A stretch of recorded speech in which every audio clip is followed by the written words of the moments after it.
Hello ಸ್ನೇಹಿತರೆ, ಎಲ್ಲರಿಗೂ ನಮಸ್ಕಾರಗಳು. ಎಲ್ಲರಿಗೂ ಇವತ್ತಿನ ಒಂದು ಹೊಸ ಅಪ್ಡೇಟ್ಗೆ ಸ್ವಾಗತ. ಮೊದಲ ಬಾರಿಗೆ ದೊಡ್ಡ ತಪ್ಪು, ತನ್ನ ಗುಂಡೆಯನ್ನು ತಾನೇ ತೋಡಿಕೊಂಡ ಕಾರ್ತಿಕ್. ಇದು ವೀಕ್ಷಕರ ಅಭಿಪ್ರಾಯವಾಗಿದೆ. ಸಂಗೀತ ತಂಡ ತೊರೆದು ಕಾರ್ತಿಕ್ ನಡೆ ಬಗ್ಗೆ ವೀಕ್ಷಕರು ಅಸಮಾಧಾನವನ್ನು ಹೊರಹಾಕಿದ್ದಾರೆ. ಹಣ ಪಡೆದ ಮೇಲೆ ಕಾರ್ತಿಕ್ ಹಾಗೆ ಮಾಡಿದ್ದು ಸರಿಯಲ್ಲ ಅಂತಿದ್ದಾರೆ ಅಭಿಮಾನಿಗಳು. ನೈತಿಕತೆ ಮರೆತು ಪಾಯಿಂಟ್ಸ್ ಆಸೆ, ದುಡ್ಡು ಆಸೆಗೆ ಬಿದ್ದ ಕಾರ್ತಿಕ್ ಬಗ್ಗೆ ಅಭಿಮಾನಿಗಳು ಬೇಸರಗೊಂಡಿದ್ದಾರೆ.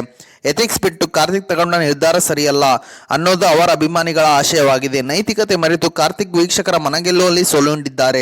ಕಾರ್ತಿಕ್ ಬಗ್ಗೆ ಬೇಸರವಾಗುತ್ತಿರುವ ಅವರ ಅಭಿಮಾನಿಗಳು ಬಿಗ್ ಬಾಸ್ ಕನ್ನಡ 10 ಕಾರ್ಯಕ್ರಮದಲ್ಲಿ ಕಾರ್ತಿಕ್ ಮಹೇಶ್ ಪ್ರಬಲ ಸ್ಪರ್ಧೆಯಾಗಿ ಗುರುತಿಸಿಕೊಂಡಿದ್ದಾರೆ. ಅಷ್ಟೇ ಅಲ್ಲ, ಈ ಬಾರಿ ಬಿಗ್ ಬಾಸ್ ಸೀಸನ್ ಗೆಲ್ಲುವ ರೇಸ್ನಲ್ಲಿದ್ದಾರೆ.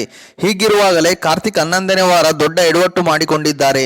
ತಂಡ ಆಯ್ಕೆ ಮಾಡಿಕೊಳ್ಳುವಾಗ ಪಾಯಿಂಟ್ಸ್, ದುಡ್ಡು ಬಗ್ಗೆ ಗಮನ ಹರಿಸದ ಕಾರ್ತಿಕ್ ಎಥಿಕ್ಸ್ ಮರೆತು ಬಿಟ್ಟಿದ್ದಾರೆ. ಇದು ಕಾರ್ತಿಕ್ಗೆ ದೃಷ್ಟಿಕೋನದಲ್ಲಿ ನೆಗೆಟಿವ್ ಆಗಿದೆ. ಬಿಗ್ ಬಾಸ್ ಕನ್ನಡ 10 ಕಾರ್ಯಕ್ರಮದಲ್ಲಿ ಫಿನಾಲೆ ಸಮೀಪಿಸುತ್ತಿದೆ. ಈ ಹಂತದಲ್ಲಿ ಕ್ಯಾಪ್ಟನ್ ಆಗುವುದು ಬಹಳ ಮುಖ್ಯ. ಹಾಗೆ ವೈಯಕ್ತಿಕವಾಗಿ ಆಟ ಆಡುವುದು ಅಷ್ಟೇ ಮುಖ್ಯ. ಅಂಥದ್ರಲ್ಲಿ ಈ ವಾರ ದೊಡ್ಡಪ್ಪ ಯಾರ ಬಳಿ ಹೆಚ್ಚು ಪಾಯಿಂಟ್ಸ್ ಇರುತ್ತದೆಯೋ ಅವರ ಕ್ಯಾಪ್ಟನ್ಸಿ ಅಭ್ಯರ್ಥಿಗಳಾಗಿ ಆಯ್ಕೆ ಆಗ್ತಾರೆ. ಹೀಗಾಗಿ ನೈತಿಕತೆ, ಎಥಿಕ್ಸ್ ಮರೆತು ಪಾಯಿಂಟ್ಸ್ ಮೇಲಷ್ಟೇ ಕಾರ್ತಿಕ್ ಗಮನ ಹರಿಸಿದ್ದು ದೊಡ್ಡ ಹಿನ್ನಡೆಯಾಗಿದೆ. ಆಟದಲ್ಲಿ ಪಾಯಿಂಟ್ಸ್ ಮುಖ್ಯ ಆಗಿರೋದ್ರಿಂದ ತಂಡಗಳ ಮಾಲೀಕರಾಗಿದ್ದ ತನಿಷಾ ಹಾಗೂ ಸಂಗೀತರಿಂದ 5,000ಕ್ಕೆ ಮೊದಲು ಕಾರ್ತಿಕ್ ಡಿಮ್ಯಾಂಡ್ ಮಾಡಿದ್ದರು. ಅದಕ್ಕೆ ಸಮ್ಮತಿಸಲಿಲ್ಲ. 3,500ಕ್ಕೆ ಕಾರ್ತಿಕ್ ಜೊತೆ ಸಂಗೀತ ಡೀಲ್ ಕುದುರಿಸಿದರು. ಡೀಲ್ ಓಕೆ ಮಾಡಿ ಹಣ ಪಡೆದು ಸಂಗೀತ ತಂಡಕ್ಕೆ ಕಾರ್ತಿಕ್ ಸೇರಿಬಿಟ್ಟಿದ್ದರು. ಅದಾದ್ಮೇಲೆ 4,300 ಕೊಡಲು ತನಿಷಾ ಮುಂದೆ ಬಂದರು. ಇತ್ತ ಕಾರ್ತಿಕ್ಗೆ ಹೆಚ್ಚುವರಿ ದುಡ್ಡು ಕೊಡಲು ಸಂಗೀತ ನಿರಾಕರಿಸಿದರು.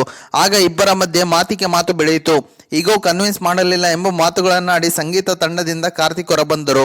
ಡೀಲ್ ಓಕೆ ಮಾಡಿ ಹಣ ಪಡೆದು ಸಂಗೀತ ತಂಡ ಸೇರಿ ಅದಾದ್ಮೇಲೆ ಹೆಚ್ಚುವರಿ ದುಡ್ಡಿಗಾಗಿ ತಂಡದಿಂದ ಕಾರ್ತಿಕ್ ಹೊರಗೆ ಬಂದಿದ್ದು ವೀಕ್ಷಕರಿಗೆ ಇಷ್ಟವಾಗಿಲ್ಲ. ಹೀಗಾಗಿ ಕಾರ್ತಿಕ್ ದೊಡ್ಡ ತಪ್ಪು ಮಾಡಿದ್ದಾರೆ. ಕಾರ್ತಿಕ್ ತಮ್ಮ ಗುಂಡಿಯನ್ನು ತಾವೇ ತೋಡಿಕೊಂಡಿದ್ದಾರೆ ಅಂತ ವೀಕ್ಷಕರು ಸೋಷಿಯಲ್ ಮೀಡಿಯಾದಲ್ಲಿ ತಮ್ಮ ಅಭಿಪ್ರಾಯವನ್ನು ಹೊರಹಾಕಿದ್ದಾರೆ. ಮತ್ತು ಕಾರ್ತಿಕ್ ಟ್ರ್ಯಾಪ್ ಆಗಿದ್ದಾರೆ, ತಮ್ಮ ಗುಂಡಿಯನ್ನು ತಾವೇ ತೋಡಿಕೊಂಡಿದ್ದಾರೆ. ಡೀಲ್ ಆದ್ಮೇಲೆ ಹೆಚ್ಚು ಹಣ ಕೇಳಬಾರ್ದಿತ್ತು ಅಂತಿದ್ದಾರೆ ಅವರ ಅಭಿಮಾನಿಗಳು. ಓಕೆ ಸ್ನೇಹಿತರೆ, ಇದು ಇವತ್ತಿನ ಒಂದು ಹೊಸ ಅಪ್ಡೇಟ್ ಆಗಿದೆ. ಈ ಅಪ್ಡೇಟ್ ನಿಮ್ಗೆ ಇಷ್ಟ ಆಗಿದೆ ಅಂತ ತಿಳ್ಕೊಂಡಿದ್ದೀನಿ.